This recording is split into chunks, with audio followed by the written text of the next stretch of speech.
आइए मिलकर सब धन्यवाद करें इस सुंदर जीवन के लिए जो यीशु मसीह में हमें मिलता है।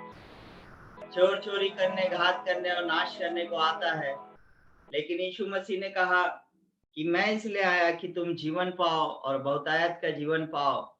और उसने कहा कि जो मुझसे पहले आए वो चोर और डाकू थे, लेकिन मैं इसलिए आया कि तुम जीवन को पाओ। और मेरी भेड़ें, कहता है कि मेरा शब्द पहचानती है, और जो सच्चा चरवाहा जो है भेड़ों के लिए अपने प्राण को देता है।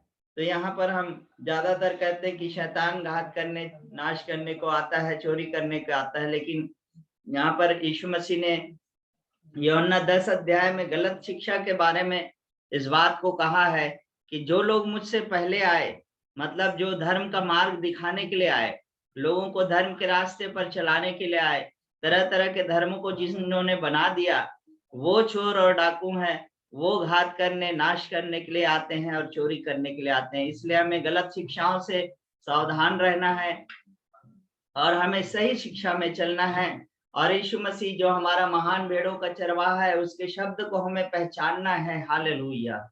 इराबाशा खदारा हंदाबा।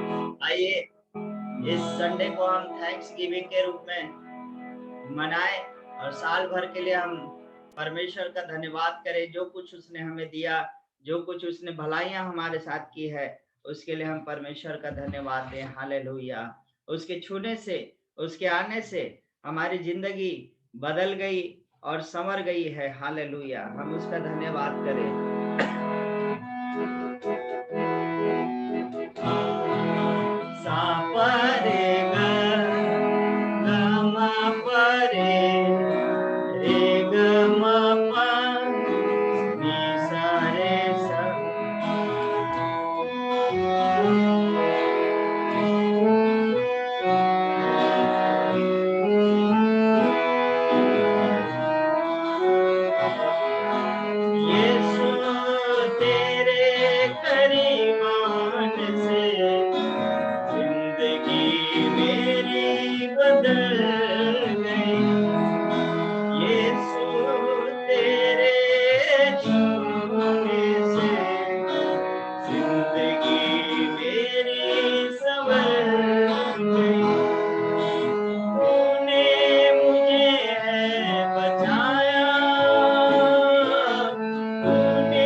प्यारे खुदावन, धन्यवाद करते यीशु मसीह के नाम से प्रभु हम तेरे चरणों में आते हैं।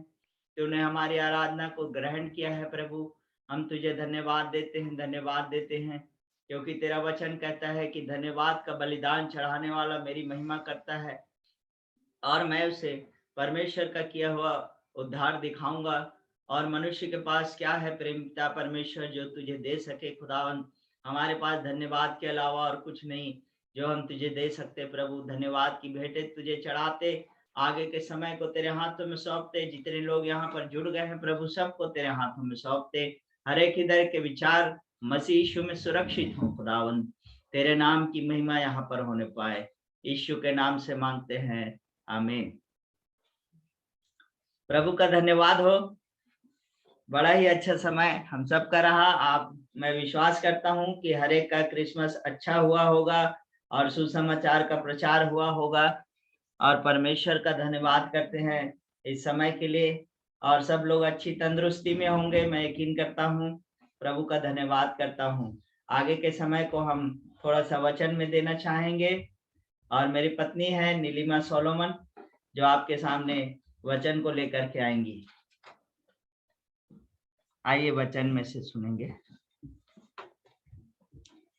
Praise the Lord. सबको जय मसीह की। मैं यीशु मसीह के पवित्र और सामर्थी नाम से आप सबको ग्रीट करती हूँ और आप सबको वेलकम करती हूँ, क्योंकि मैं विश्वास करती हूँ आप सब ने अपने एक्टिव शेड्यूल के अंदर से बहुत ही अपना प्रेशियस टाइम जो है वो हमारे साथ और परमेश्वर की उपस्थिति में शेयर करने का निर्णय लिया। इस बात के लिए हमारा जो कॉन्वर्जेंस या मीटिंग है, इसका ये तीसरा सेशन है। हम फर्स्ट सेशन से जो जिन बातों को लेकर चल रहे थे, जो हमारा केंद्र था, मैं एक बार उसको रिविजिट करना चाहती हूँ 1 या 2 मिनट के अंदर। हमने शुरुआत की थी कि परमेश्वर ने हमें अपने स्वरूप और समानता में बनाया और वो अधिकार जो आदम को दिया था, जो उत्पत्ति के पहले अध्याय में है कि तुम आकाश के पक्षियों पर और पृथ्वी और जल तीनों डायमेंशंस यानी कि तीनों आयामों पर अधिकार करने का, परमेश्वर ने डोमिनियन करने के लिए मनुष्य को बनाया और इन तीनों बातों पर यीशु मसीह ने अपने अधिकार को अपने जीवन काल में करके इस बात को दिखाया कि ये स्टैंडर्ड पर परमेश्वर चाहते हैं कि मैं और आप जो विश्वासी हैं हम इस स्टैंडर्ड पर रहें, क्योंकि यीशु मसीह ने आंधी और तूफान को डांट कर उन्हें शांत करके उस आकाश की बातों पर अधिकार को दिखाया और जल की मछलियों पर कमांड को दिखाया। जब जहां कहा वहां जाल डालने पर बहुतायत का जो जाल में बहुत सी मछली जो है समुद्र पर यीशु मसीह ने अपने जल के आयाम पर डायमेंशन पर अपने अधिकार को दिखाया, पृथ्वी पर अपने अधिकार को दिखाया। जब कब्र को आज्ञा दी लाजर की और वो खुल गया। और मैं परमेश्वर का धन्यवाद करती हूँ कि रोमियो में लिखा है कि अंश अंश करके परमेश्वर की मनसा है कि हम में से हर एक यीशु मसीह के स्वरूप और समानता में बदलते और ढलते चले जाए। क्या चिन्ह है कि हम यीशु मसीह के स्वरूप में बदल रहे हैं? स्वरूप में बदलने का चिन्ह है कि हमारा डोमिनियन या अधिकार हर एक क्षेत्र पर बढ़ता हुआ दिखना चाहिए, प्रति समय, प्रतिदिन, प्रति वर्ष में। और उस जर्नी के अंदर हमने देखा था कि स्पिरिट रैम, आत्मिक जगत एक सच्चाई है। जो कुछ भौतिक जगत में हमें दिखता है उसका जन्म आत्मिक जगत से होता है, और आत्मिक जगत जो है वो एक रियलिटी है, स्पिरिट रैम। और वहां से बर्थ होती है, जन्म लेती है हमारी ब्लेसिंग्स, और वहीं से सारे अंधकार की सामर्थ भी हमारे लिए ब्लॉक्स और रुकावटों को लेकर आती है। इसलिए आत्मिक जगत के साथ एक परिचय हमारी आंखों को खोलता है। और हमने तीसरे सेशन में देखा कि कैसे परमेश्वर का वचन आत्मिक जगत पर जय पाने की कुंजी है, कि परमेश्वर का वचन जो है वो क्रिएट करने का या किसी बात को क्रिएशन का मतलब किसी बात को अस्तित्व में लाना, जन्म देने के लिए जो सबसे पावरफुल, जैसे यूहन्ना पहला अध्याय में लिखा, in the beginning was the word, word was God. वचन में लिखा है यूहन्ना के पहले अध्याय में कि आदि में वचन था, वचन परमेश्वर के साथ था, वचन परमेश्वर था। ये वचन जो जगत की ज्योति और उसमें जीवन था, आदि में वचन। यानी कि हर एक बात की भलाई, हर एक ब्लेसिंग्स की शुरुआत, हर एक ब्लेसिंग्स के बिगिनिंग जो होगी वो कहां से होगी? वचन से। आदि में वचन था, in the beginning was the word, word was with God, word was God. And इसी वचन से इन द बिगिनिंग, यानी कि आपकी ब्लेसिंग्स की शुरुआत, in the beginning of your blessing, आपकी ब्लेसिंग की शुरुआत कहां से होगी? वर्ड। आपके सक्सेस की शुरुआत वर्ड, आपकी हेल्थ की शुरुआत, आपकी प्रेयर रिक्वेस्ट का आंसर आने का जो बिगिनिंग, इन द बिगिनिंग क्या होना चाहिए? वर्ड, परमेश्वर का वचन। ये हमने लास्ट टाइम देखा था। और इस सिलसिले में मैंने आपको बताया था कि परमेश्वर का जो वचन है उसमें हम 4 बातों को सीखते हैं। हमने 2 ही बातों को डिस्कस किया था। पहला मैंने बताया था कि परमेश्वर के वचन को जब हम ओपन करते हैं, परमेश्वर के पवित्र आत्मा की उपस्थिति और उनके गाइडेंस और सहायता से, तो हम परमेश्वर के चरित्र को सीखते हैं, परमेश्वर के चरित्र को और परमेश्वर के प्रेम में जड़ पकड़ते हैं, क्योंकि बिना उसके हम परमेश्वर के साथ एक रिश्ते में या उसके प्रेम में या विश्वास में नहीं बढ़ सकते। फिर हमने देखा था कि परमेश्वर के वचन से हम परमेश्वर के प्रिंसिपल, सिद्धांतों को, जो जय की कुंजियां, यीशु मसीह ने कहा मैं तुम्हें स्वर्ग के राज्य की कुंजियां देता हूं। एक कुंजी नहीं है, एक ही कुंजी से हमारे फाइनेंस, हमारा हेल्थ, हमारा परिवार, हमारे जीवन का हर क्षेत्र ऑपरेट नहीं होगा। अलग अलग प्रिंसिपल्स, अलग अलग सिद्धांत, अलग अलग कुंजियां हैं जो परमेश्वर का आत्मा हमें प्रकाशित करता है, और उस वचन के प्रकाश से हम कुंजियों के जानने के द्वारा अधिकार में प्रतिवर्ष बढ़ते हैं। ये यहाँ तक देखने के बाद मैंने कहा था आपसे कि प्रॉमिस किया था कि नेक्स्ट टाइम हम परमेश्वर के वचन के प्रोफेसीज को देखेंगे या प्रेयर के बारे में। लेकिन मैं उस विषय पर प्रभु का आत्मा मैं आपके साथ एक थोड़ा सा डिफरेंट चीज आज शेयर करना चाहती हूँ, जिसके लिए मैं एक्साइटेड हूँ, खुश भी हूँ। और जो लोग जुड़े हैं, मैं आप सबको पर्सनली बहुत अच्छे से जानती हूँ, और मैं इसलिए खुश हूँ क्योंकि जैसे एक परिवार के समान हम बहुत करीब आकर के कुछ बहुत ही अच्छी बातों को मैं आपके साथ शेयर करना चाहती हूँ, जिसको मैं इस ईयर एंड में अपनी उस टीचिंग को थोड़ा सा यहाँ पॉज दूंगी, उसको मैं न्यू ईयर में कंटिन्यू करूंगी। और वीडियोस ऑलरेडी यूट्यूब में है, तो कोई भी वीडियो मिस होता है तो हम उसे ऑलवेज रेफर कर सकते हैं, वापस जाकर देख सकते हैं। आज मैं आपके साथ बताना चाहती हूँ, हम 21 के अंत में आ गए और 22 में एंटर करने जा रहे हैं, और सबके पास बहुत से प्लान्स हैं कि इस साल के आखिरी हफ्ते में हम क्या करेंगे, चाहिए, किस तरह से हम अगले साल में प्रवेश करना चाहते हैं। यहाँ आप सबके पास अपने प्लान्स होंगे और मेरे पास भी कुछ प्लान्स है जो मैं आपके साथ शेयर करना चाहती हूँ। आपको मैं रिक्वेस्ट करती हूँ कि आप लोग के पास अगर पेन एंड पेपर है तो आप जरूर उनको नोट करिए, क्योंकि अगले साल बिना कुछ सोचे, बिना समझे, बिना तैयारी के अगर हम एंटर करते हैं तो जैसे बीते कई वर्ष बीत गए वैसे ही एक 2022 भी बीत जाएगा और हमारे जीवन में हम कोई भी एक लेवल पर नहीं टच कर पाएंगे। मैं परमेश्वर के वचन से और अनुभव से पिछले वर्ष से लेकर इस वर्ष में जिस तरह से हमने प्रवेश किया, पिछले वर्ष हमने कुछ बातों को डिसाइड किया दिसंबर के महीने में और उनके ऊपर काम किया और उसका रिजल्ट हमने 2021 में देखा। इसलिए हम 2021 के अंत में कुछ आपके साथ में शेयर करना चाहती हूँ, आपको अपना करीबी फैमिली मेंबर्स मान करके, और आपके पास पेन एंड पेपर है तो आप जरूर नोट करें। हमारा जो ये ईयर एंड है, मैं आपके साथ ये शेयर करना चाहती हूँ, आपके पास 1 दिन, 2 दिन या 3 दिन, जैसे परमेश्वर का आत्मा आपको अगुवाई करता है, जैसे आपका टाइम आपको अलाउ करता है, जैसे आपके पास कन्वीनियंस है, वैसा आप अलग करिए for retreat. Retreat with God, retreat word का हिंदी में मुझे माफ करिए मैं नहीं बोल पाऊंगी, लेकिन पर्सनल रिट्रीट, जो परमेश्वर, जहां आप और परमेश्वर सिर्फ 2 लोगों का ट्यूनिंग होगा। It's going to be a personal retreat. आप जानते हैं कॉर्पोरेट वर्ल्ड में फैमिली रिट्रीट होता है, जहां पर साल भर मेहनत करने के बाद लोगों को कहा जाता है कि ये हफ्ता आप फैमिली के साथ बिताइए, या जॉब रिट्रीट्स होते हैं, कलीग्स के साथ अलग अलग होते हैं। लेकिन मैं इस साल हम अपने परिवार के साथ, लास्ट ईयर भी हमने किया था, लेकिन लास्ट ईयर हमारे करने में थोड़ा सा मतलब कम ऑर्गेनाइज था, इस बार बेहतर ऑर्गेनाइज करने का प्लान है। रिट्रीट का मतलब जहां सिर्फ आप और आपका परमेश्वर, पूरी सच्चाई, पूरी ईमानदारी, कोई दिखावा नहीं, कोई मैनिपुलेशन नहीं, जहां आप और आपका परमेश्वर। ये 1 दिन हो सकता है, बच्चे अगर करना चाहते हैं आधा दिन हो सकता है, 2 दिन, जैसा आपको टाइम और आपकी परिस्थितियां अलाउ करती है, कोई फिक्स नियम नहीं। रिट्रीट के अंदर सबसे पहला, अगर आपके पास पेन पेपर है आप नोट करिए, सबसे पहली बात यह है कि it's going to be time alone with God. ये कॉर्पोरेट नहीं होगा, आपके चर्च के साथ भी हो सकता है, लेकिन ये समय जो आप ठहराते हैं 1 या 2 दिन का, वो आप और आपका परमेश्वर। इसमें फैमिली को भी मैं चाहती हूँ कि आप पर्सनल रखें, आपका व्यक्तिगत। सबसे पहला रिट्रीट में हम क्या करेंगे? सपोज मैं 1 दिन का रिट्रीट कर रही हूँ तो मैं क्या करूंगी? और कई बार लोग कंफ्यूज होते हैं रिट्रीट को फास्टिंग प्रेयर से। तो फास्टिंग और प्रेयर रिट्रीट का हिस्सा हो सकता है, लेकिन फास्टिंग प्रेयर रिट्रीट नहीं है, क्योंकि इसमें और भी बहुत कुछ हम करने जा रहे हैं जो हमने अपने एज ए फैमिली डिसाइड किया है, वो मैं आपके साथ शेयर कर रही हूँ कि इस महीने के लास्ट 3 डेज हम ऐसा करने जा रहे हैं, और आपको जैसा टाइम अलाउ करता है और परमेश्वर अनुग्रह दे वो आप कर सकते हैं। सबसे पहली चीज हम रिट्रीट में क्या करेंगे? पॉइंट नंबर 1, थैंक्स गिविंग, धन्यवाद देंगे। आप कहेंगे धन्यवाद हम रोज देते हैं, रोज सुबह उठ के थैंक यू जीसस कहते हैं, नहीं। ये रिट्रीट में जब आप थैंक्स गिविंग करेंगे, आप राइट फ्रॉम जनवरी एक बात याद करेंगे जहां पर हम गिर सकते थे, हम मिट सकते थे, हमें शत्रु फाड़ खाने के लिए पूरी रीति से तैयार था, उसने युक्तियां बनाई, लेकिन परमेश्वर ने हमें वहां गिरने नहीं दिया।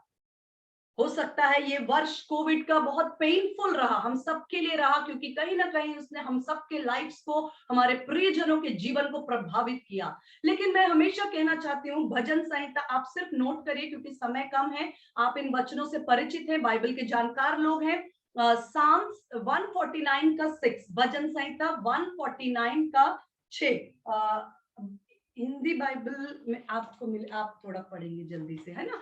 साम 139 का 149 का 6 है ना। जैसे जैसे मिलता जाएगा हम टाइम को बचाएंगे, मैं ज्यादा कुछ आपके साथ आज कवर करना चाहती हूँ। 149 का 6 में लिखा है, भक्त 5 और 6 पढ़ रही, भक्त लोग महिमा के कारण प्रफुल्लित हों, अपने बिछौने पर पड़े पड़े जय जयकार करें, उसके कंठ से ईश्वर की प्रशंसा हो, उनके हाथों में 2 ढलवारी तलवार रहे। उनके कंठ से ईश्वर की प्रशंसा हो और उनके हाथों में 2 धारी तलवार रहे। इंग्लिश में लिखा है द प्रेजेस एंड थैंक्सगिविंग जो है वो 2 एजेड सोर्ड, 2 धारी तलवार के समान संतों के हाथ में होती है। और धन्यवाद देने के लिए आप जनवरी से शुरू कर सकते हैं। और कई बार आपको शत्रु निराश करने के लिए लेकर आएगा। जैसे हमारे मन में आ सकता है कि इस वर्ष मैंने इन विषयों पर प्रार्थना की लेकिन मुझे अभी तक वो नहीं मिला, या बहुत सारी नेगेटिव बातें, दुख की बातें, पीड़ा की बातें हमारे जीवन में गई। लेकिन परमेश्वर हमारे, मैंने पिछली बार यही बताया था कि उसका चरित्र को जानना, कि वो आपका परमेश्वर, उसकी योजनाएं आपके विषय में लाभ की हैं, हानि की नहीं, कि आपकी इच्छा और आपकी आशा को पूरी करे। वो भला परमेश्वर है। इस चट्टान पर अपने घर को, इस नींव पर अपने घर को, अपने जीवन को स्थापित करे। वो भला परमेश्वर है। वो किसी ट्रेजेडी को लाने वाला परमेश्वर नहीं। बहुत कुछ हुआ कोविड के अंदर, लेकिन आज आप जीवितों के बीच पाए जाते हैं। परमेश्वर का धन्यवाद हो सकता है इस वर्ष में कुछ प्रार्थनाएं आपकी पूरी नहीं हुई, लेकिन शत्रु को शर्मिंदा करें धन्यवाद देकर, कि वो जो कुछ उसने किया। आज सुबह मैं मेरे बेटे से इन्हीं बातों को डिस्कस कर रही थी और मैं उसे पूछ रही थी कि क्या आप करना चाहते हैं। उसने बोला करना चाहता हूँ, आधे दिन का नहीं, चलो मम्मी एक दिन का करते हैं, लेकिन करके उसका मुंह ऐसे, मतलब एक कॉमेडी वाला फेस बनाता है। मैंने कहा क्या बात है बेटा, क्या है, आपको क्या प्रॉब्लम है? कहता सब कुछ अच्छा है मेरे लाइफ में, एक ही प्रॉब्लम है। मैंने कहा क्या? मेरे मार्क्स नहीं आ रहे हैं। उसके टेस्ट होते रहते हैं हर हफ्ते, हर 10 दिन में, और जैसा वो चाहता है। मैंने कहा अच्छा ये, मैंने कहा कि उसी समय मैंने उसके मार्क्स को, उसने भी निकाला और देखा कि इम्प्रूवमेंट है। मैंने कहा ये चीज शत्रु हमारे जीवन में काम करता है। आपने सोचा मुझे 300 में 300 आना चाहिए, लेकिन आप 300 में से 200 पे थे, 210 पे आए, 220 पे आए, 230 पे आ रहे हो लगातार। इसके लिए धन्यवाद दो, क्योंकि जो आपके मार्क्स आए, मैंने कहा मैं जब 11th में थी तब मेरे इतनी एबिलिटी नहीं थी, ना मैं तुम्हारी जितना पढ़ सकती थी, ना जो मेरे पास वो ज्ञान था 11वीं कक्षा में जो आज तुम्हारे पास है 11वीं कक्षा में। और बहुत बच्चों के पास ये ब्लेसिंग्स, इतने भी मार्क्स नहीं है।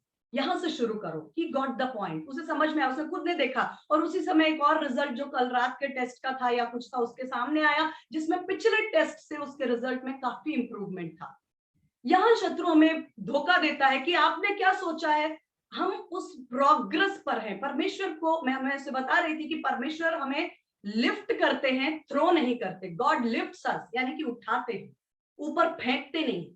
लिफ्टिंग एक प्रोसेस है, हम एक प्रोसेस के अंदर हैं। मैं परमेश्वर का धन्यवाद देती हूँ। कई बातें हैं जो नेगेटिव थी, लेकिन कितनी बातें थी, आज हम जीवितों के बीच पाए जाते हैं। हमारी संतान हमारे साथ सुरक्षित है। परमेश्वर का धन्यवाद हो। इस हमारे परिवार में हो सकता है धन्यवाद के कई विषय हैं, जैसे विशेष ये साल हमारे लिए इसलिए ब्लेसिंग का रहा क्योंकि 2018 और 19 में हमने अपने पेरेंट्स को खोया, और इस साल परमेश्वर ने हमारे फैमिली में मेरे भाई की एक छोटी बेटी एंजल के समान एक जीवन के लाने की खुशी, परमेश्वर ने हमें ब्लेस किया। उस बात के लिए परमेश्वर हमें मिनिस्ट्री में, मैं प्रियजनों को जानती हूं जिन्होंने इस साल मिनिस्ट्री में एक नए, मिनिस्ट्री वो सालों से कर रहे थे, लेकिन इस साल वो मिनिस्ट्री में एक नए कदम पर पहुंचे। उन्होंने अपने एक भवन के साथ बनाकर, और एक परमेश्वर ने मिनिस्ट्री को एक दिशा दी, एक डायरेक्शन दिया, जो वर्षों से कर रहे थे, लेकिन परमेश्वर ने एक कदम आगे बढ़ाया।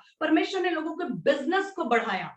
मेरे प्रिय लोग हैं जिनके पास ये गवाही है, परमेश्वर ने उनके बिजनेस को बढ़ाया, उनकी जॉब पर। मेरी फ्रेंड है जो परमेश्वर ने उन्हें बहुत हाई लेवल पर, एक साइंटिस्ट जो जिन्हें अवार्ड मिला है, उनके साथ जाकर 3 दिन का समय बिताने का अनुग्रह दिया। मैं बहुत खुश हूँ इस बात के लिए। परमेश्वर ने उनके करियर में उनको एक नए लेवल पर लेकर गया। परमेश्वर ने किसी को घर से ब्लेस किया। परमेश्वर, कोई कह सकता है किसी के परमेश्वर ने कर्ज से पूरी तरह इस वर्ष आजाद किया, और परमेश्वर ने किसी को आत्मिक रीति से नए अनॉइंटिंग को दिया, नए लोगों को दिया, नए अभिषेक को दिया और नए गिफ्ट्स को दिया।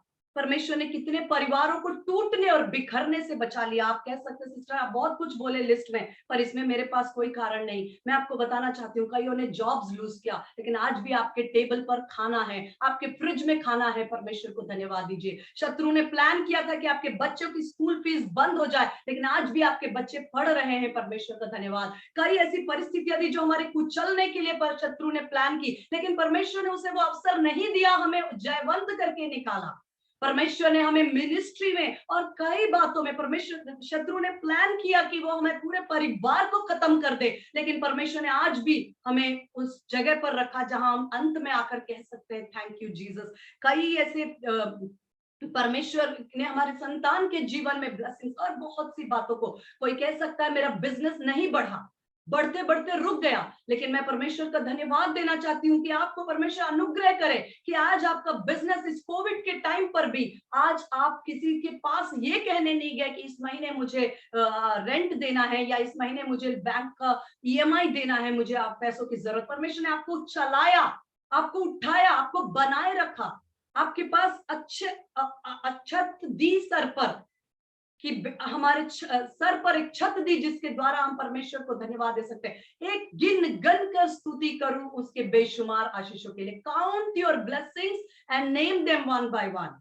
एक एक आशीष को काउंट करें, name them one by one and it will surprise you what God has done. ये आपको आश्चर्य से भर देगा, क्योंकि शत्रु ने हमेशा वो पक्ष दिखाया जो पूरा नहीं हुआ, लेकिन अगर आप इस साइड को रखकर वो बातों को देखें जो परमेश्वर ने आपको ब्लेस किया है, ओ इट विल सरप्राइज यू। आप आश्चर्य से भर जाएंगे कि परमेश्वर आपको कहां उठाया है। और यही धन्यवाद है जो आपको आने वाले समय में एक हायर प्लेटफॉर्म पर लेकर जाएगा। मैंने कहा सबसे पहले भजन संहिता 149 का 6 आप नोट करिए, मैं टाइम कम है, आप सब बाइबल के जानने वाले लोग हैं, सक्षम। आप अब बाद में, मैंने पहले ही कहा था, आप नोट करें और जरूर इन पर मनन करें। भजन संहिता 118 का 1 भी आप नोट करें। भजन संहिता 118 का 1, मैं इसे नहीं पढ़ूंगी। दूसरा मैंने क्या बताया, रिट्रीट के अंदर हम क्या करने जा रहे हैं, थैंक्स गिविंग। कई बार लोगों के पास शिकायत होती है, प्रभु मैंने 4 प्रेयर रिक्वेस्ट दी थी, एक ही प्रेयर रिक्वेस्ट पूरी हुई, 3 तो पूरी हुई नहीं, ये क्या बात है। ये मैं आज सुबह मेरे बेटे के साथ बात कर रही थी, एक जो पूरी हुई उसके लिए धन्यवाद दें, 4 जो है आपकी प्रेयर रिक्वेस्ट जो है वो ऑन द वे है, और परमेश्वर भला है और वो हमारे जीवन में हर एक बातों में भलाई को लेकर आने वाला परमेश्वर है। धन्यवाद, पावरफुल है। सिंग ओ बैरन, हे बांझ तू जय जयकार कर। ये नहीं कहा कि कई पुत्रों की माता जय, हे बांझ जय जयकार कर, जब दशा नहीं है तब जय जयकार कर, गला खोल कर उसकी स्तुति कर, अपने तंबुओं को चौड़ा कर, तैयारी कर, क्योंकि परमेश्वर तुझे ब्लेस करने जा रहा है। तेरी जय जयकार तेरे लिए फाटकों को खोल देगी, तेरी स्तुति तेरे लिए ब्लेसिंग्स को ओपन कर देगी। शत्रु ने मुंह बंद करके रखा, दिल उदास किया है, लेकिन परमेश्वर का वचन कहता है, हे बांझ तू जय जयकार कर। तेरी जय जयकार वो कुंजी है तो तेरे ब्लेसिंग्स को ओपन करेगी। हालेलुया। दूसरी बात, अप्राइजल। इंग्लिश में अप्राइजल और हिंदी में मूल्यांकन। हिंदी में मूल्यांकन, जहां आप बैठकर बड़ी ही ईमानदारी से आप वचन नोट करें। भजन संहिता 139 का 23 और 24, भजन संहिता 139 का 23 एंड 24, साम्स 139 का 23 एंड 24। हे ईश्वर मुझे जांच कर जान ले, मुझे परख कर मेरी चिंताओं को जान ले, देख मुझ में कोई बुरी चाल है कि नहीं, और अनंत के मार्ग में मेरी अगुवाई कर। मैं फिर से पढ़ती हूँ, हे ईश्वर मुझे जांच कर जान ले, मुझे परख कर मेरी चिंताओं को जान ले, और देख के मुझ में कोई बुरी चाल है कि नहीं, अनंत के मार्ग में मेरी अगुवाई कर। परमेश्वर के सामने ईमानदारी से इस साल में कितनी बार मैंने सोचा था, होता है ना जो 2020 के अंत में, इस साल में 2 घंटे प्रतिदिन दुआ करूंगी, हफ्ते में 1 बार फास्टिंग करूंगी, और बहुत सारे हमने कमिटमेंट्स किए। लेकिन ईयर एंड में आपको पता है, जॉब्स में, कॉर्पोरेट में ये अप्राइजल होता है, हम भी करते हैं हर साल अपने जॉब में। जब मार्च हमारा सेशन खत्म होता है, हम अपना अपना अप्राइजल भरते हैं कि इस साल में हमने क्या क्या प्लान किया था, हमारे सिलेबस को लेकर, टीचिंग को लेकर के, कितने हमने सेमिनार्स अपने अपने अपग्रेडेशन के लिए अटेंड किए, और कितने चीजों में हम फेल हो गए जो हम अगले साल करना चाहते हैं। तो ये हमारे आत्मिक जीवन में भी मूल्यांकन, एक डायरी लेकर आप अपने रिट्रीट में जरूर बैठें, और उस डायरी के अंदर आप डेट डालकर लिखें कि परमेश्वर के सन्मुख वहां कोई मतलब दिखावा या कोई प्रकार का मैनिपुलेशन नहीं होगा। वहां आप बोलेंगे, परमेश्वर पिता मैंने डिसाइड किया था कि मैं 2 घंटे दुआ करूंगी, मैं फास्टिंग करूंगी, मैं ये करूंगी, मैं वो करूंगी, और लेकिन मेरा ये में से कुछ नहीं हो पाया, या कुछ हुआ, कुछ नहीं हो पाया। जो कुछ है उसको रिकॉर्ड करें कि ये मेरा प्लान था, इन बातों में मैं फेल हुई, इन बातों में मैं सफल हुई, ये मैं कर पाई, और इन बातों को मैंने प्लान नहीं किया फिर भी मैं एक्स्ट्रा माइल जा पाई। ये आपके समय के विषय में हो सकता है, ये आपके फाइनेंस के विषय में हो सकता है कि परमेश्वर मैंने इस साल ऐसा ऐसा सोचा था कि मैं आपके राज्य के लिए इन अपने धन के द्वारा, अपने शक्ति के द्वारा, अपनी बुद्धि के द्वारा, अपने बल के द्वारा इन कार्यों को करूंगी, इतना मैं कर पाई, यहाँ पर मैं फेल हुई, और इन बातों के अंदर मुझे परिवर्तन की जरूरत है। अप्रेजल या मूल्यांकन, जिसमें आप डिसाइड करते हैं कि आपने क्या प्लान किया था। हो सकता है हमने कुछ प्लान ही नहीं किया था पिछले साल, पर कोई बात नहीं, क्या क्या हम कर पाए, कितना हम प्रेयर कर पाए, कहाँ हमें लगता है कि मेरी प्रेयर लाइफ, कल एक सिस्टर से मेरी बात हो रही थी, वो कह रही थी वर्ड वचन को पढ़ने में, प्रकाशन में मैं बहुत अच्छा, मेरे साथ परमेश्वर का आत्मा के साथ में चल पाती हूँ, प्रेयर में थोड़ा बहुत बिजी है सिस्टर, बहुत अच्छी एंटरप्रेन्योर है, बिजनेस एंटरप्रेन्योर है। तो मैंने वही बोला कि हर चीज की शुरुआत डिसिप्लिन से, बस परमेश्वर का आत्मा हमें टाइम टाइम पर बताता है कि कहाँ कमी है और कहाँ बेटर है। हम जो बेहतर है उसे बेस्ट में लेकर आइए, जो कमी है, क्योंकि वचन में लिखा है quicken me, revive me and I will call on your name. भजन संहिता में लिखा है परमेश्वर, revive me O Lord and I will call upon your name. जब परमेश्वर का आत्मा हमें अंदर से रिवाइव कर देता है ना, तब हम परमेश्वर को पुकार पाते हैं और उसकी उपस्थिति को खोजते हैं। भजन संहिता 63 में लिखा, O God you are my God, early will I seek you. हे परमेश्वर, मेरे प्रभु, भोर ही को मैं तुझे, तेरी उपस्थिति को ढूंढूंगा। Early will I seek you, my soul longs for you, मेरी प्राण तेरी उपस्थिति की प्यासी है। My flesh thirsts for you, मेरे शरीर तेरी हुजूरी में आने के लिए तरसता है। जैसे हिरणी जल की प्यासी है, वैसे मैं तेरी उपस्थिति का प्यासा हूं। To see your power and your glory as in your sanctuary, तेरे सामर्थ और तेरे उस महिमा को देखने के लिए मेरा प्राण प्यासा है। पर दाऊद कहता है कि परमेश्वर, आपने कहा मेरी उपस्थिति को ढूंढ, मैं तेरी उपस्थिति के लिए ढूंढती और प्यासी हूं। ये बातों को परमेश्वर इस साल प्रभु प्रार्थना सिखलाने वाली आत्मा, जकरिया में लिखा है कि दाऊद के घराने पर मैं प्रार्थना सिखलाने वाली आत्मा को उंडेल दूंगा। उस स्पिरिट को जो, जिसकी शुरुआत, हम ये वेट ना करें कि एक दिन मेरे ऊपर आत्मा उतरेगा और मैं प्रार्थना करूंगी। डिसिप्लिन, इस वर्ष डिसिप्लिन से शुरू करें और प्रभु उस डिसिप्लिन के अंदर परमेश्वर का आत्मा, प्रार्थना सिखलाने वाली आत्मा, जहां हमारे दिन, घंटों, महीनों का पता नहीं चलता जब हम परमेश्वर की उपस्थिति में आते हैं। पहली बात मैंने बताया थैंक्स गिविंग, दूसरा बताया अप्रेजल, मूल्यांकन, आत्मिक जीवन का मूल्यांकन।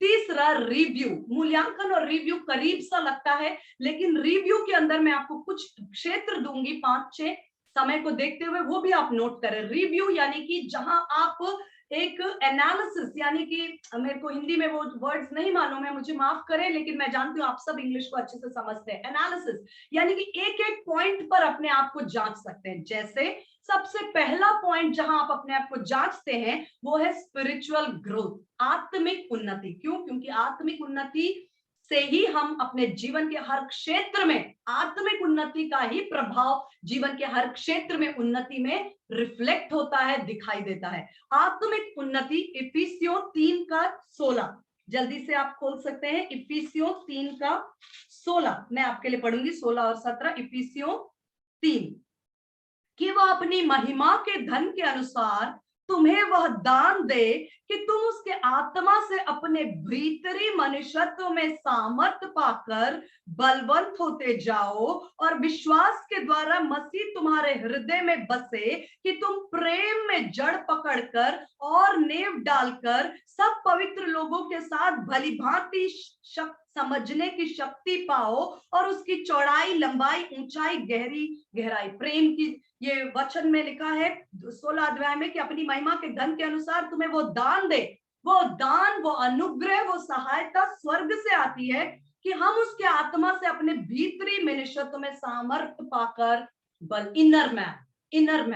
इनर मैन जितना स्ट्रांग होगा, आउटर मैन की जो भी हमारी बाहरी मनुष्यत्व जो है, वो दिन प्रतिदिन जितना हमारा भीतरी मनुष्यत्व बलवंत होता जाएगा, उतना बाहरी मनुष्यत्व कमजोर होगा और हम राज करते हैं बाहरी मनुष्यत्व से नहीं, फ्लैश में नहीं, शारीरिकता में नहीं, लेकिन आत्मिक अपने भीतरी मनुष्यत्व के बल के आधार पर हम परमेश्वर के राज्य में राज्य कर सकते हैं।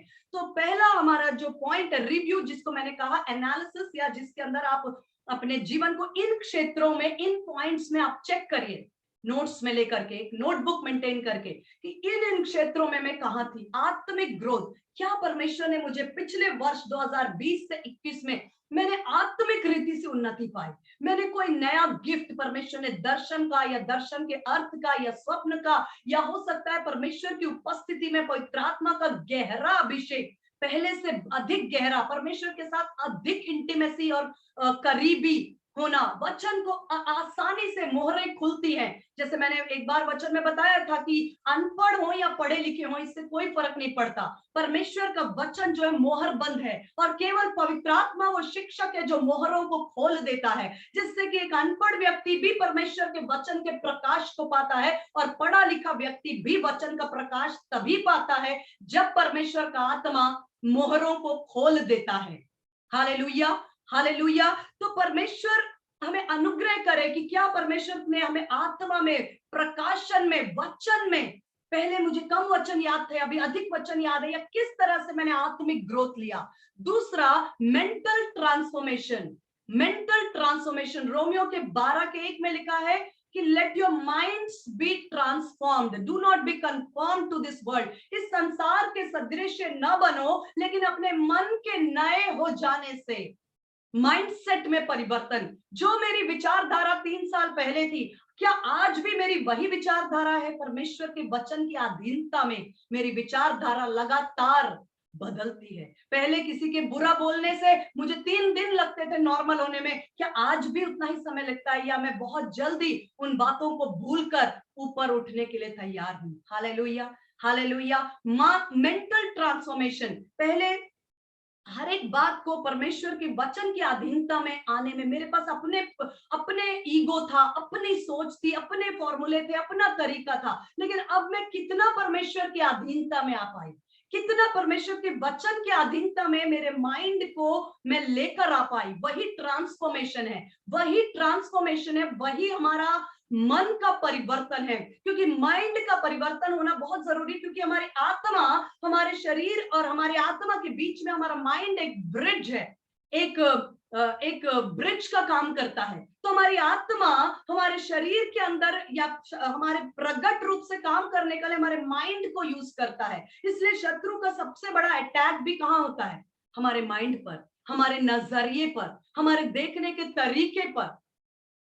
मैं परमेश्वर का धन्यवाद देती हूँ कि ये बातें मैं आपके साथ सिर्फ किताबी ज्ञान या इधर उधर की बात नहीं, अपने अनुभव के साथ मैं इन बातों को आपके साथ बांट पा रही हूँ। पहले कुछ वर्षों ऐसे पहले था कि यदि कोई खास तौर पर सेवकाई में कोई काम गलत होता था तो मुझे बहुत हर्ट होता था, मुझे लगता था कि ये कैसे हो सकता है, सेवकाई में है ये लोग, और मैं बहुत ठोकर खाती थी, मतलब मुझे दुख होता था, मुझे बहुत। लेकिन धीरे धीरे परमेश्वर ने मेरे माइंडसेट को ऐसा बदल दिया कि जो जो बातें लाभ की हैं, जो जो बातें भली हैं, जो जो बातें सुहावनी है, हर सेवकाई करने वाले व्यक्ति के अंदर भली बातें हैं, और मैंने उन बातों पर मन लगाया और परमेश्वर का धन्यवाद दिया और उन बातों से सीखने की कोशिश की और उन बातों के लिए उनको अप्रिशिएट, उनको बढ़ाना कि आप इस काम में आप बहुत एक्सपर्ट हैं। हम अपने पास्टर के लिए भी कहते हैं कि वो बहुत ही एक अच्छे एडमिनिस्ट्रेटर है, उनका जो एडमिनिस्ट्रेशन का जो ज्ञान है वो बहुत शानदार है, वो बहुत अच्छे से लोगों को मैनेज करते हैं और उनसे बहुत कुछ हमें सीखने को मिलता है।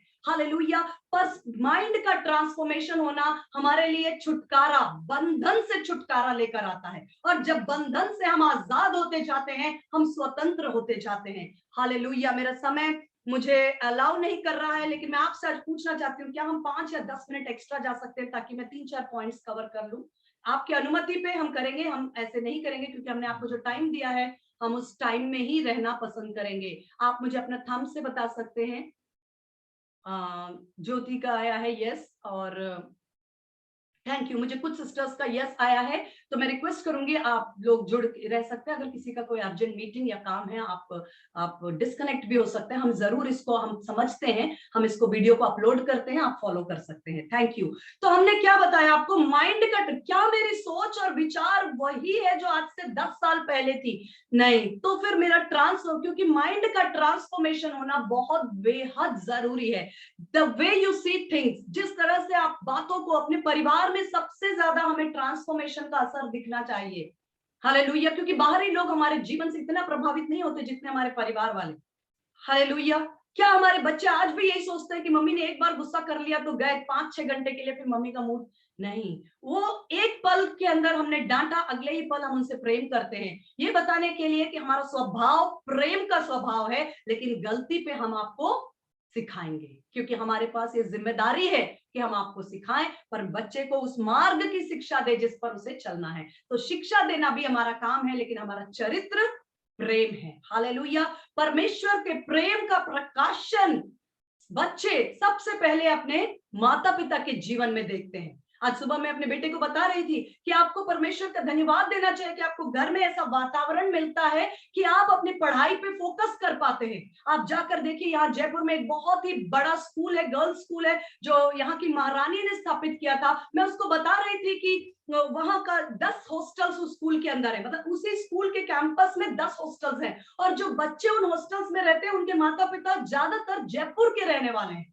और लेकिन उनके माता पिता के पास या तो उन बच्चों के लिए समय नहीं है, या उन परिवारों में इतने समस्याएं हैं, डिसफंक्शनल फैमिलीज हैं, परिवार टूटे हुए हैं, कि उनको मजबूरी में अपने बच्चों को यही इसी शहर में रहते हुए उसी शहर के हॉस्टल में डालकर वो पढ़ाते। बहुत बड़ा स्कूल है यहाँ की महारानी का, और बहुत नामी स्कूल है, एशिया के अंदर भी उसका बहुत बड़ा नाम है गर्ल्स का। मैं उसको बता रही थी कि बेटा आप जाओ, लोगों के जीवन को देखो। जब आप देखोगे कि ये बच्चे कैसे परिवारों से आते हैं, आप पढ़ना भी चाहोगे तो आप पढ़ नहीं पाओगे। क्यों? क्योंकि आपके घर में अगर वातावरण लड़ाई और झगड़े और तनाव और टेंशन का है, तो आप कैसे पढ़ाई करोगे? आपके पास समय है, आपके पास पढ़ने के लिए बुक्स है, लेकिन बुक्स और समय के अलावा आपको एक शांत वातावरण, मन में शांति, एक परिवार में एक परमेश्वर की हुजूरी और उपस्थिति का माहौल आपको अनुग्रह देता है कि आप पढ़ सकते हैं। नहीं तो कई बच्चे हैं, किताब सामने है, लेकिन मन में चिंताएं हैं, वो बहुत ही टूटे हुए होते हैं। इन सब बातों के लिए मैं बात कर रही हूं, मेंटल ट्रांसफॉर्मेशन।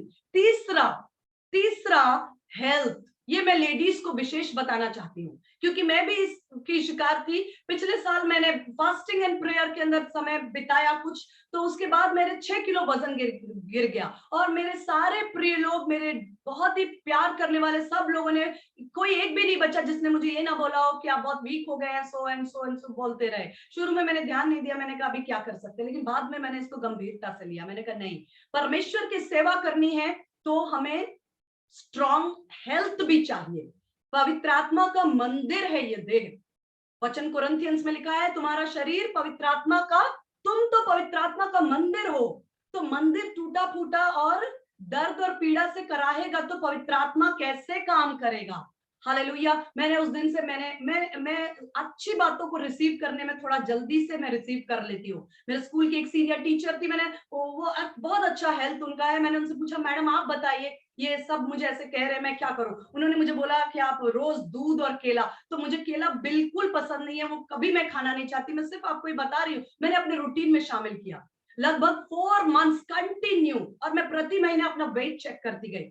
और देखने के बाद अभी मैं लास्ट मंथ जब मैंने देखा, मैं अपने नॉर्मल वेट पे वापस आ गई। पता नहीं आप लोगों को ऐसा देखने में लगे या ना लगे। और मैं परमेश्वर को धन्यवाद देती हूँ कि मॉर्निंग 7 o'clock जाते हैं हम स्कूल, उसके बाद कभी कभी शाम के 5 बजे आए इस महीने में बोर्ड एग्जाम्स के कारण। और मेरे साथ के मोस्ट ऑफ द टीचर्स एक दिन ड्यूटी करने का, बोर्ड ड्यूटी करने के बाद वो अगले 3 दिन छुट्टी पे चले गए, ये बोल के कि बैक एक है और बहुत सारी प्रॉब्लम्स। लेकिन परमेश्वर ने मुझे अनुग्रह दिया कि मैं घर पे 5 बजे आने के बाद भी मैं वही एनर्जी के साथ और भी दूसरे कामों को कर पाई। क्योंकि इस बात को मैंने सीखा कि हम लेडीज क्या करते हैं, बादाम लेके अपने बच्चों के पीछे घूमते हैं। अपने हस्बैंड की दवाई उन्होंने टाइम से ली कि नहीं ली, ये हमारे दिमाग में होता है, लेकिन हम क्या खा रहे हैं, हम क्या पी रहे हैं, हमारे को कोई होश नहीं होता है। हम खाए तो खाया, नहीं खाया तो नहीं खाया। मेरी मम्मी भी अपने हेल्थ को बहुत ध्यान नहीं देती थी। उनका पूरा ध्यान होता था कि उनके बच्चे, उनके हस्बैंड सब कुछ टाइम से। हम कुछ चीजों को अपने मदर्स के लाइफ से इनहेरिट करते हैं, पर मैंने समझा कि नहीं, ये एक ध्यान देने का विषय है कि कई बार लोग लापरवाही करते हैं कि लास्ट अभी मान लीजिए मेरे डाइजेशन में प्रॉब्लम है, तो डाइजेशन में प्रॉब्लम है तो जो गलत खा रहे हैं उसको रोकना पड़ेगा। अभी मैं कहूं कि प्रभु मेरा डाइजेस्टिव सिस्टम अच्छा क्यों नहीं है, मैं प्रार्थना कर रही हूँ। यहाँ प्रार्थना की जरूरत नहीं है, यहाँ आपको एक डाइट की जरूरत है। कुछ खाना है जिससे आपको नो बोलना है, कुछ खाना है जिससे आपको पसंद आए या ना आए आपको गले लगाना है। आपको एक लाइफ के अंदर हेल्थ में कितने जगह पर आपने हेल्थ में अपने जीवन में कॉम्प्रोमाइज किया या ध्यान नहीं दिया या नेग्लेक्ट किया, और कितने जगह पर आप अगले साल इस हेल्थ के विषय में क्या सोचते हैं। हेल्थ एक बहुत इंपॉर्टेंट इंडेक्स है क्योंकि सेहत के साथ ही आप दौड़ सकते हैं। फाइनेंशियल प्रोग्रेस, इस विषय पे भी मैं बताना चाहती हूँ कि कई लोग सोचते हैं फाइनेंस या धन का तो कोई मतलब ही नहीं है, वो तो प्रभु की आशीष है। नहीं, परमेश्वर में आज ही मैं बेटे के साथ बात कर रही थी कि इस साल में हमने कुछ प्लान किया था कि दिसंबर से पहले हमारे पास ये एक बैंक बैलेंस को हमें जनरेट करना है। कुछ कारणों से हमारा बैंक बैलेंस डाउन हो गया था और हमने बोला प्रभु आप विजडम दीजिए, बुद्धि दीजिए, हमें सहायता करिए और दिसंबर एंड होने से पहले हम वहां पर पहुंच पाए। क्योंकि हमने प्लान किया हम पहुंच पाए। अगर हम दिशाहीन चलते हैं तो हम नहीं पहुंच पाते। हमने अप्रैल में इस बात को, क्योंकि हम अप्रैल में हमने घर वगैरह को लिया तो हमारा बहुत सारा बैंक बैलेंस लो चला गया। हमने कहा कि हमें वापस दिसंबर खत्म होने से पहले प्रभु अनुग्रह दीजिए। और ऐसा नहीं है कि हमें चैलेंजेस थे, सैलरीज जैसे मैंने बताया हर तरफ से चैलेंजेस थे, कोविड का असर था, लेकिन परमेश्वर का अनुग्रह, बुद्धि, विजडम और सहायता, प्लान किया तो वहां तक पहुंच पाए। ये नहीं सोचेंगे कि क्या ये फाइनेंस कहाँ हमने गलत किया, कहाँ हमने गलत खर्च किया, कहाँ हमने सही किया, कहाँ हमें करना चाहिए था परमेश्वर के राज्य के लिए। मैं इस बात को भी आपको, बहुत खूबसूरत वचन मैंने आज सुबह ही सीखा, मैं आपको बताऊंगी। इस लूका रचित सुसमाचार उसका 5वां अध्याय, बाइबल के जानकार लोग हैं आप, घर जाकर पढ़िएगा। लूका रचित सुसमाचार उसका 5वां अध्याय, पहले 5 वचन, उसमें ऐसा लिखा है कि एक बड़ी भीड़ यीशु मसीह पर टूटी जा रही थी। एक बड़ी भीड़ यीशु मसीह पर टूटी जा रही थी और यीशु मसीह को जगह नहीं मिल रही थी कि कहां से वचन का प्रचार करें। उस भीड़ ने यीशु मसीह को चारों तरफ से इतना घेर लिया। तब यीशु मसीह के सामने 2 नाव थी, उनमें से एक नाव पतरस की थी। यीशु मसीह ने उनमें से पतरस के नाव पर जाकर पतरस से कहा इस नाव को खोलकर थोड़ा सा पीछे ले चलो। और जब वो नाव थोड़ी पीछे ले गया तब यीशु मसीह ने उस नाव में बैठकर लोगों को प्रचार किया। ये बात को बहुत कम ध्यान देते। आज सुबह मैं सीखी, मैं बहुत धन्यवाद देती हूँ, एक प्रभु के दास ने सिखाया जो मैं आपके साथ इस चीज को शेयर कर रही हूँ। और उस नाव पर बैठकर यीशु मसीह ने प्रचार किया। Hallelujah.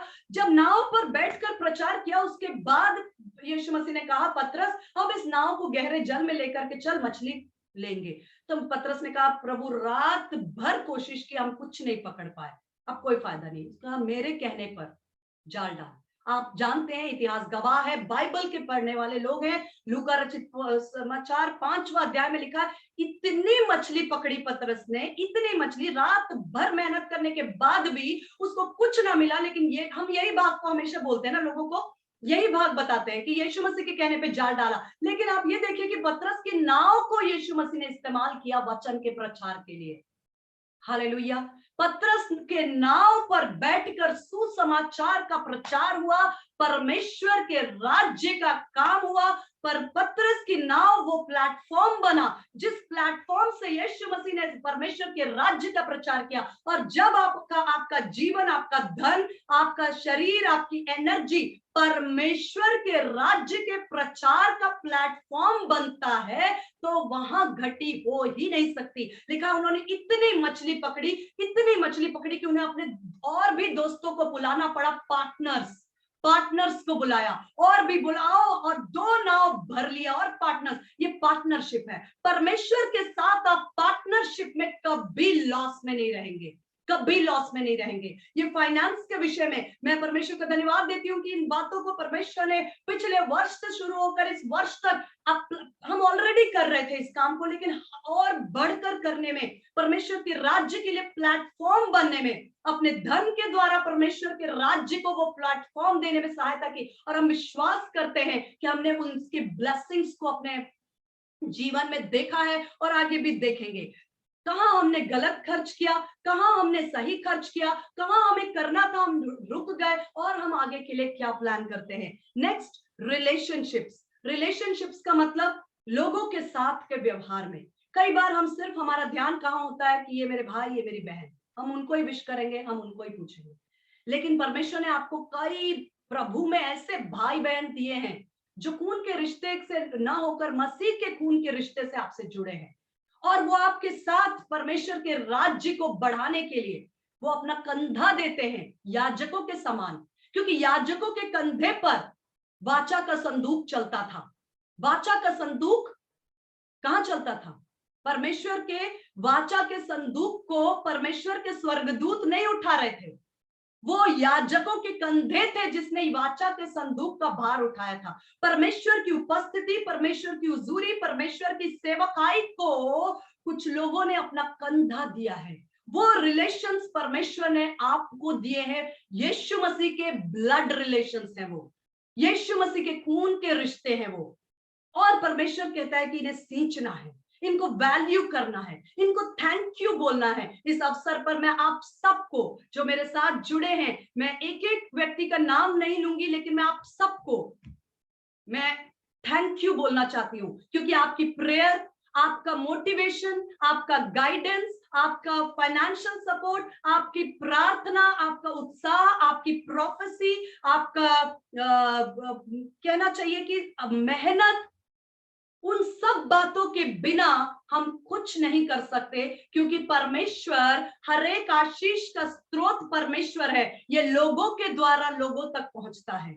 Every blessing comes from God through man to man. आता तो परमेश्वर से है, सोर्स परमेश्वर है, लेकिन जरिया लोग होते हैं और पहुंचता लोगों तक है। हम खुद जरिया हैं और हमारे लिए कई परमेश्वर ने मसीह के खून के रिश्ते दिए। हम आपको वैल्यू करते हैं, आदर देते हैं, और हम आपको थैंक यू दिल से, ये फॉर्मेलिटी वाला नहीं है, दिल की गहराई से हम आपको थैंक यू। और इसका बड़ा प्रतिफल परमेश्वर जानता है। मैं हर एक को कहती हूँ कि हम सामने दिखाई दे रहे हैं, जूम पर आप दिखाई नहीं दे रहे हैं, लेकिन परमेश्वर की नजर से आप नहीं चूकते।